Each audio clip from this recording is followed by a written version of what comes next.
vienen del sur, vienen de Sudamérica, pero sobre todo vienen de Nicaragua, Salvador, Honduras y Guatemala. Yo creo que hay todos los riesgos porque los migrantes, para la delincuencia organizada y para las corporaciones policíacas y para algunos funcionarios públicos corruptos, no son personas, los migrantes son mercancía. Entonces nosotros tuvimos que defenderlos, yo tuve que defenderlos y tuve que ir perdiendo el miedo para pues afrontar esa responsabilidad pastoral que yo tengo, y por eso pues traté de responder de esa manera. Entonces sí hay riesgos porque estamos estorbando intereses económicos, intereses políticos de grandes grupos y naciones.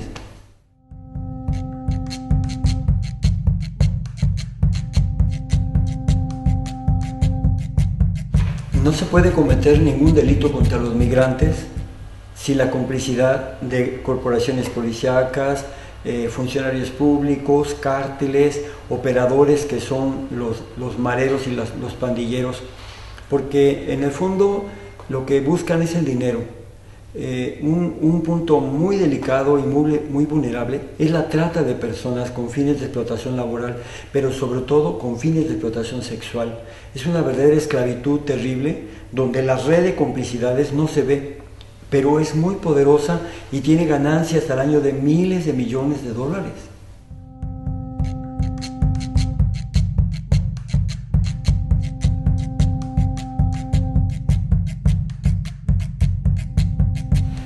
Se ha vuelto peligroso porque la persona, el ser humano, está devaluado ahí.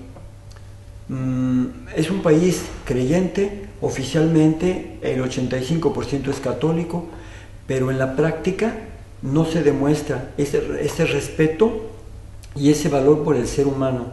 Ahí se secuestra, hay mucha incorrupción, impunidad, y sobre todo para los migrantes se ha vuelto muy peligroso el paso por ahí, porque todo el mundo quiere sacar dinero de ellos, porque no hay esa conciencia de que valen mucho para nosotros y que son nuestros hermanos.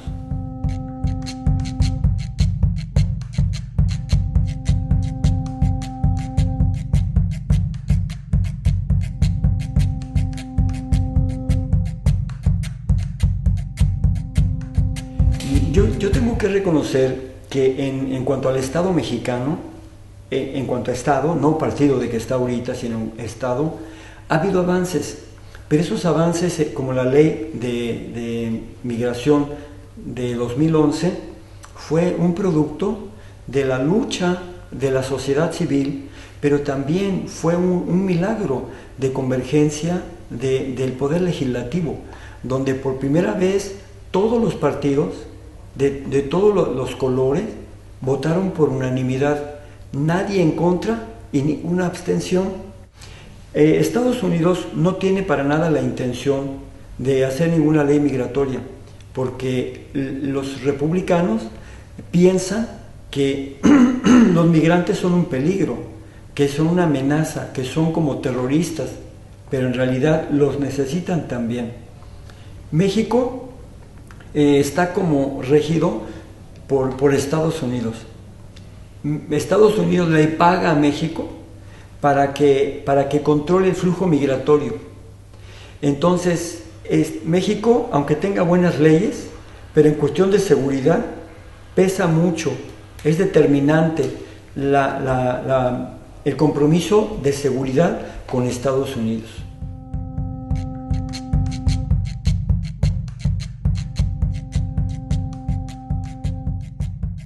Las instituciones encargadas de mantener la fe, que no la religión, y mantener el valor y la lucha por el ser humano, se han cansado, se han distraído. Esas instituciones están muy entretenidas en la administración, en cuidar edificios, en estar celebrando misas y culto y en otras cosas. Amnistía Internacional está haciendo exactamente lo que a mi modo de ver Jesús mandó: preocuparse por el ser humano, defenderlo, levantar la voz, protestar, hacer una voz profética de denuncia. Esto es lo que mantiene la vida de Amnistía Internacional. Por eso yo me atrevo a decir que Amnistía Internacional, de lo que yo conozco, es la primera autoridad moral en el mundo.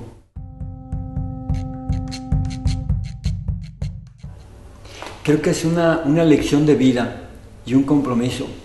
Nosotros tenemos en la mente, quizá muchos de nosotros como cristianos, la mente de un Jesús objeto de adoración, en una imagen, en el Santísimo, en la misa, pero no nos imaginamos un Jesús como fue, un Jesús del camino, un Jesús que estaba con la gente de la calle, un Jesús que estaba presente donde estaba el dolor, el sufrimiento, la exclusión. Ahí estaba. Por eso yo digo, si Jesús en persona viniera físicamente ahora, estaría en Lampedusa. El Papa fue a visitar a Lampedusa porque él hace presente el Espíritu de Jesús. Por eso está ahí. Y por eso también se preocupó. Todo un jefe de Estado, que ojalá que no lo sea nunca más, pero bueno, toda una persona tan importante, ir a Lampedusa para ver a los migrantes, eso significa que los migrantes valen mucho y que Europa tiene que pensar seriamente qué va a hacer con esos hermanos que están llegando. Porque hoy el Papa fue y nos preguntó, cristiano, ¿dónde está tu hermano? Que es como Caín, le preguntó Dios, Caín, ¿qué hiciste con tu hermano? ¿Dónde está tu hermano? Mira cómo lo estás matando. Eso es lo que el Papa quiso decir. Por eso yo pienso que el Papa habla a través de símbolos, a través de acciones. Si la persona para mí de las más importantes del mundo fue capaz de hacer eso, es para que nosotros nos pongamos a pensar como Europa, pero también como Italia. Claro, como Italia, porque Lampedusa está en Italia y el Papa está en Italia. ¿Qué estamos haciendo con los migrantes que son nuestros hermanos?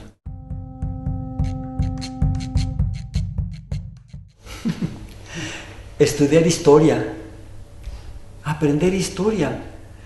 Las primeras emigraciones así se lograron. Del África, posiblemente del África, una de las teorías, partieron para el norte. Entonces fueron buscando, o de Asia, América, ¿sí? O de donde sea, pero fueron empezando a caminar y unos se quedaron en el camino, muchos se quedaron en el camino del desierto, del hielo, otros llegaron. Algunos de los que vienen ahora de África les cuesta trabajo llegar, pero van a llegar, tarde o temprano van a llegar, y ya no va a haber obstáculos, no va a haber tampoco trampas de muerte en el mar que los detengan.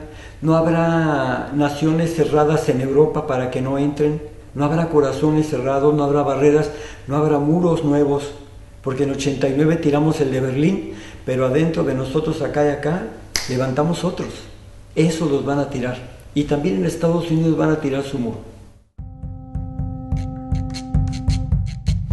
Yo digo que entre Hualinga y yo, y entre su comunidad y mi comunidad de migrantes, hay mucho en común, porque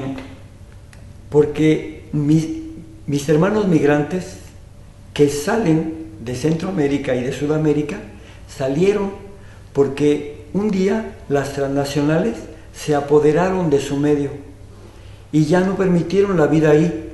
Entonces no fue más que la emigración. Lo que hizo Hualinga es asegurar el derecho de permanecer en su propia tierra, pero a condición de defender sus propios recursos contra las transnacionales. Él lo pudo hacer, no tiene que emigrar su pueblo, porque ahí encuentra todas las condiciones para vivir. No necesitan cosas sofisticadas, necesidades inventadas de Occidente o del norte o del capitalismo y el consumismo, porque ahí lo tienen todo lo que ellos necesitan para vivir. Pero eso no significa que no tengan progreso. Son unos activistas y una comunidad perfectamente consciente, preparada, que puede manejar los medios, que están a la vanguardia en cuestión de tecnología. Y ellos están demostrando que se puede hacer todo eso sin necesidad de destruir su ambiente y obligar a que salgan ahí. Entonces, lo que está haciendo Hualinga, Heriberto Hualinga y su comunidad, es darnos una lección